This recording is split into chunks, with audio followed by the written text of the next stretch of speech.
সিংঘাম 3 ট্রেলারটা ভাই ফাইনালি চলে এসেছে। কালকে থেকে ভাই চর্চা চলছে। 4.5 মিনিটের ট্রেলার ভাই ফাইনালি 4 মিনিট 58 সেকেন্ডের ট্রেলারটা ছেড়েছে।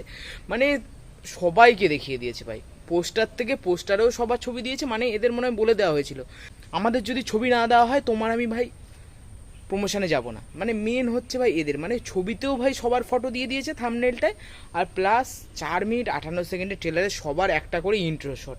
ভাই তাহলে সিনেমায় তুই কি দেখাবি? মানে সিম্বা ঢুকছে তার এন্ট্রি শট, তারপর অক্ষয় কুমার ঢুকছে এন্ট্রি শট। ভাই তাহলে সিনেমা হলে কি এনজয় করবে ভাই? কি এনজয় করবে? ঠিক আছে, তারপরে তোমার ঢুকছে, টাইগার শ্রফ ঢুকছে, এন্ট্রি শট দিয়ে দিল, তারপর দীপিকার এন্ট্রি শট, মানে সবার এন্ট্রি শট দিয়ে দিল, সিংঘামেরও এন্ট্রি শট দিয়ে দিল। ঠিক আছে, মানে লিটারালি ভাই 4 মিনিট 58 সেকেন্ড ট্রেলারে যদি তুমি সিনেমা হলে গিয়ে এনজয় করতে চাও, কোনটা বেশি মজা দেয়? এই ধরনের সিনেমা ইন্ট্রো, মানে ঢুকছে একটা হিরো, ভাই সবার ওটা, মানে তুমি জানো যে সেও কি বলবে, কি হতে চলেছে। মানে মানে জাস্ট মানে এই জিনিসটা একদম বেকার করে দিয়েছে। আমি মানে ট্রেলারটা এবার কেমন লেগেছে যদি আমি বলি, আমার বলবো ঠিকঠাক লেগেছে। ঠিক আছে, কিন্তু এত বড় যে একটা ট্রেলার হয় না যে আমরা একবার দেখলাম বারবার ঘুরিয়ে ফিরিয়ে দেখি। যেমন যখন RRR এর ট্রেলারটা এসেছিল আমি 10-12 বার করে দেখেছি, আমার এতটা ভালো লেগেছিলো, মানে গায়ে কাটা দিয়েছিল। এই ট্রেলারে এমন কিছু হয় না। ঠিক আছে, ফান এলিমেন্ট আছে, দেখতে ভালো লাগছে, এরকম চলছে। ঠিক আছে, তো এবার হচ্ছে তোমার যে কনসেপ্টটা রেখেছে, রামায়ণের সাথে মার্চ করে দেওয়া হয়েছে প্রত্যেকটা জিনিসকে। ঠিক আছে, এখানে অজয় দেবগনকে রাম দেখানো হয়েছে, তারপর টাইগার শ্রফকে বলা হচ্ছে লক্ষণ। ঠিক আছে, যখনই এক একটা ক্যারেক্টার আসছে তার পেছনে সেই ক্যারেক্টারের একটা ছবি দেখানো হচ্ছে, ভিডিও দেখানো হচ্ছে, বুঝিয়ে দেওয়া হচ্ছে, আমাদের পুরো চোখে আঙুল দিয়ে দেখিয়ে দেওয়া হচ্ছে দেখো এটা। ঠিক আছে, তো ভাই এই জিনিসটা মানে যে কনসেপ্টটা রেখেছে না মার্চ করে, আমার ওটা বেশ ইউনিক লেগেছে, আমার বেশ ভালো লেগেছে। ঠিক আছে, আমার ওটা দেখতে খারাপ লাগেনি, বেশ ভালো লেগেছে। ঠিক আছে, ট্রেলারে এই জিনিসটা কিন্তু প্রত্যেককে রিভিল করে দেওয়া। আর আগের বার তোমার সূর্যবংশীতে দেখানো হলো সেই জ্যাকি শ্রফ যে বড় ভিলেন। ঠিক আছে, আমি আসছি, অজয় দেবগন বললো, তো এখানে ভাই ওকে ভাই কলা ধরে পেটাচ্ছে, ওকে ভাই মেরেই দিচ্ছে প্রায়।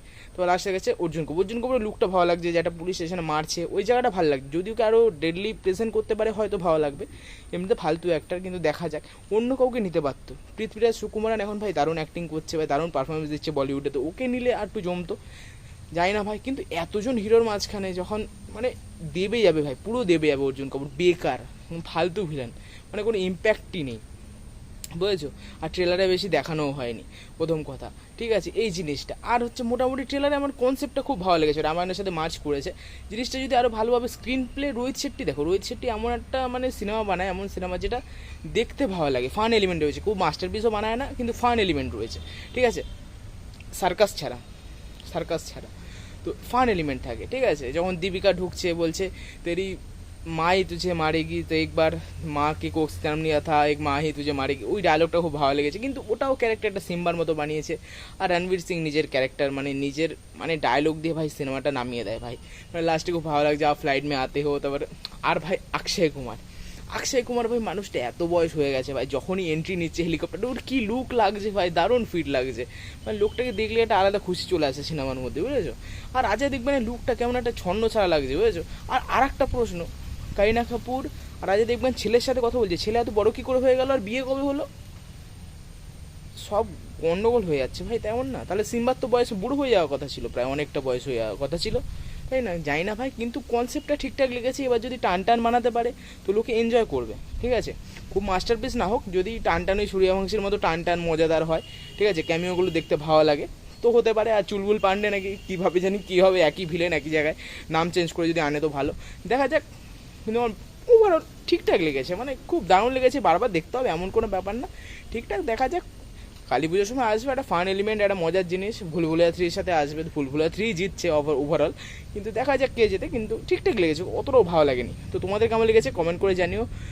ভিডিওটা ভালো লাগে লাইক করো, চ্যানেলটাকে সাবস্ক্রাইব করো এরকম ভিডিওর জন্য। তো কালকে টেক্কার বহুরূপী দেখতে যাচ্ছি, টাটা, দেখা হবে, রিভিউ আসছে।